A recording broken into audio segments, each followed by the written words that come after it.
തമിഴ്നാട് വാൽപ്പാറയിൽ 4 വയസ്സുകാരനെ പുലി കടിച്ചുകൊന്നു. ആയിപ്പാടി എസ്റ്റേറ്റിലെ തോട്ടം തൊഴിലാളികളുടെ മകൻ സൈബുളാണ് മരിച്ചത്. വീട്ടുമുറ്റത്ത് കളിച്ചുകൊണ്ടിരിക്കുന്ന കുട്ടിയെ പുലി കടിച്ചുകൊണ്ടുപോവുകയായിരുന്നു. നടരാജ പരശുരാമന്റെ വിശദാംശങ്ങൾ നൽകാനായി. നടരാജ, ദാരുണമായ സംഭവമാണ്. എപ്പോഴായിരുന്നു?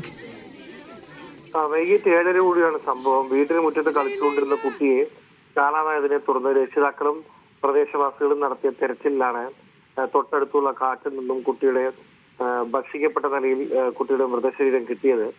വാൽപ്പാറ ആയിപ്പാടി എസ്റ്റേറ്റിലെ തോട്ടം തൊഴിലാളികളുടെ മകൻ സൈബുളാണ് മരിച്ചത്. അസം സ്വദേശികളായ ദമ്പതികളുടെ മകനാണ് സൈബുൾ. വീട്ടുമുറ്റത്ത് കളിച്ചുകൊണ്ടിരിക്കുകയായിരുന്നു കുട്ടിയെ കാണാതായതിനെ തുടർന്ന് നടത്തിയ തെരച്ചിലാണ് മൃതദേഹങ്ങൾ കിട്ടിയത്. മൃതദേഹം ഇപ്പോൾ വാൽപ്പാറ താലൂക്ക് ആശുപത്രിയിലേക്ക് മാറ്റിയിരിക്കുകയാണ്.